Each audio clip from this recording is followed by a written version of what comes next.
Welcome to PM Movie Recaps. Today's pick is an action and horror of 2019, Escape Room. If you're ready, let's enjoy the video. A man falls into a room. He goes to the door and sees that it has a lock with codes on it. He moves one of the numbers, and the wall of the other side starts to come towards him. So, he looks around for clues.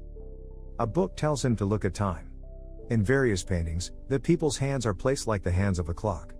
4, 8, 6, 2. The code to the door. He quickly moves the relevant numbers. However, the code does not work. He screams in terror, as the wall continues squashing him. Zoe is a college student studying physics. She's a shy, self-conscious girl. Jason is a rich and successful stock trader. And Ben is a poor kid, who works as a stockboy at a grocery. Back at Jason's office, he gets a box with a note and cube that does not open. Meanwhile, Zoe gets a parcel with a different note in a similar box. Ben also gets a note in a box. He tries to smash it open, but it does not work. Instead, a small segment comes out. Jason and Zoe are also discovering the puzzle box's secrets. After working on it for a while, all of them come across a card. An invitation to Minus escape rooms, where they can escape and win $10,000. All of them go to the location. Ben meets a woman, Amanda, who's an Iraq War veteran, and is suffering from PTSD. She checks in and the guard makes her leave her phone there. In the waiting rooms, Amanda meets up with the others, and also a middle-aged man named Mike, who works as a truck driver. One of the contestants, Danny, is an escape room enthusiast. He starts mentioning all the escape rooms he's participated in and that no one has ever escaped this particular room, ever. Ben starts getting impatient, so he goes out. However, the door handle breaks. In its place is what looks like an oven timer. Danny realizes that they are already in the escape room, and the puzzle has already started. So, he makes them all look around for clues.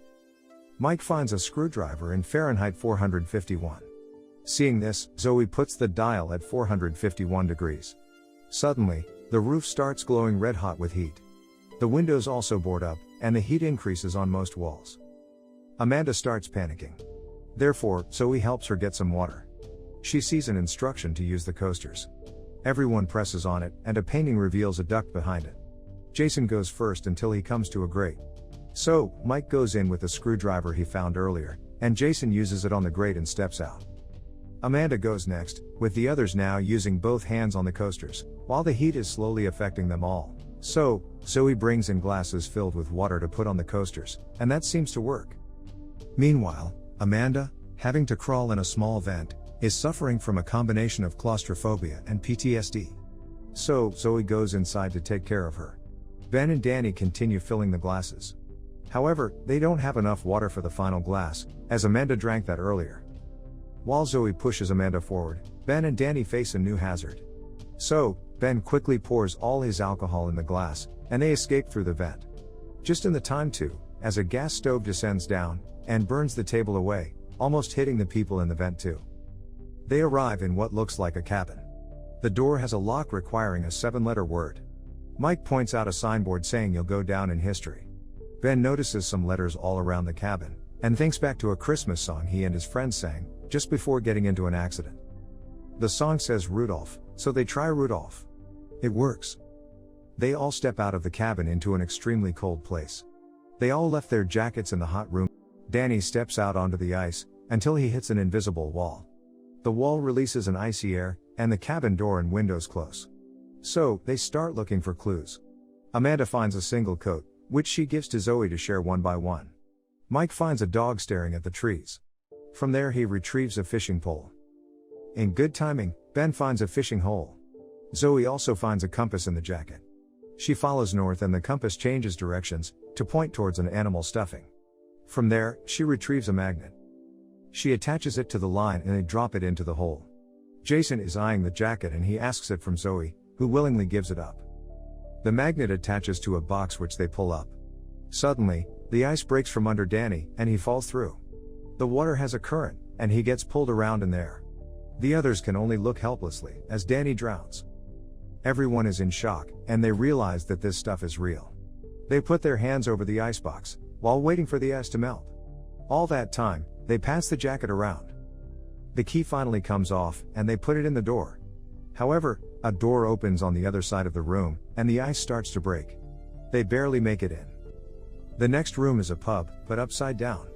The escape door does not have a handle, and the pool table does not have the 8-8 ball. So, they start looking for it. Suddenly, the floor breaks and Ben barely saves Mike. After that, they all get off the floor. Amanda climbs to the upside-down bar. Behind the counter she finds a locker, requiring a 4-digit PIN. Zoe looks around and sees a giant sliding puzzle. She and Mike go to it and she starts moving it around. From the puzzle, they make out yellow stripes, a black ball, blue stripes, and such. They correlate it to the pool balls and Amanda puts in the numbers from the balls. However, it's wrong. Just then, another section falls and Mike and Ben climb onto the puzzle. But, the puzzle also leans back. Zoe falls down and loses consciousness. She thinks back to the time her flight crashed, killing her parents. When she woke up, they were upside down. She wakes up and tells Amanda to put the earlier code, but in reverse. It works, and Amanda retrieves the 8 ball from inside. However, she is now trapped on the other side of the room, away from the door. So, she jumps and grabs the pool table. As she's making her way across, the 8 ball falls. So, she jumps to the floor, quickly takes the ball, and throws it to the others. The floor falls below her and she falls all the way down. Zoe is the most traumatized. Jason puts the 8 ball in place of the handle, and Ben has to pull Zoe into the next room. In the next room, they all find hospital beds that relate to their past. Everything is placed exactly the same. Zoe checks Amanda's military medical records. Amanda was the only survivor from her group after an blast. All of them talk of the traumatic events that put them in the hospital. Zoe's entire family died in a plane crash. Jason and a friend got stranded while on a fishing trip. They had one jacket to share. His friend started to hallucinate and swam off, and then drowned somewhere. Ben drove when he was drunk, and got into an accident, which killed all his friends. Mike survived a cave-in in a mine. His brother died there. Danny's report says that his family was killed, due to carbon monoxide poisoning, and he alone survived. Zoe realizes that they were all lucky to survive their earlier accidents, and now the game master wants to see who'll be the luckiest amongst the lucky. Suddenly, a TV starts counting down from 5 minutes. So, they all look around for clues. Mike finds some x-rays. It's sign language for EKG.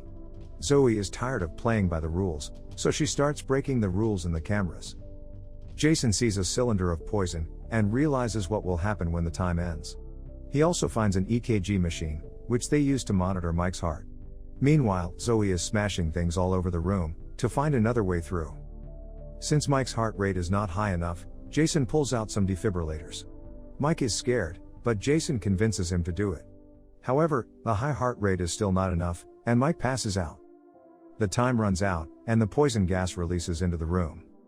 Just then, Jason realizes that they want high and low heart rates, so he calms down and meditates, until his heart rate drops.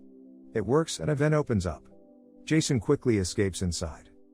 Ben tries to convince Zoe to escape, but she's determined to find another way. So, Ben leaves reluctantly. Something falls from the last camera, and Zoe goes towards it. It's an oxygen mask, but she passes out. Ben is angry that they left Mike and Zoe to die. He questions Jason's story, and claims that Jason's friend did not swim away. He killed him for the jacket. But they still work together, and find a hatch which they open. Immediately after, they start hallucinating in a dreamlike state. On the underside of the hatch, a message tells them to find the antidote. But everything is difficult in their state. Ben finds the antidote, which is enough for only one person. Jason immediately goes for it, and they get into a fight. Ben manages to smash his head onto the wall. He then injects the antidote on himself as Jason dies. Ben then goes down the hatch and falls into the room. Meanwhile, some people are entering the earlier room. There, they look at the oxygen mask. Without them realizing it, Zoe wakes up and attacks them from behind. She then takes their gun, and goes into the hidden room. Meanwhile, Ben is being crushed in the room below. So, he enters the fireplace. Doing so, he survives and literally breaks into another room. It's the control room, monitoring everything they're doing. A voice speaks from a distance. It's the Game Master. The Game Master is impressed with Ben, whom he thought to be an underdog. He says that they are doing this to provide entertainment to rich and powerful people who have a thirst for human savagery. Just like with the gladiators of old. And they do it every year. Ben asks to go home, but the Game Master suddenly starts strangling him with a garrote rope. Zoe arrives just then, and shoots the game master, who runs away. Zoe goes after him, but he ambushes her. As he's about to kill her, Ben knocks him out. Then, he wastes no time and finishes himself off. After that, Zoe and Ben escape. Zoe takes Ben to a hospital where he starts to recover. A detective takes Zoe with him back to the Minus building. However, the entire place has been changed, and nothing that she described remains. The police do not believe her and she has no way of proving it. 6 months later, Zoe and Ben are now together. Ben is doing well in a proper company. Zoe then shows him articles. All of the others who died have some news made up about them. Heart attack for Mike. Bike accident for Jason.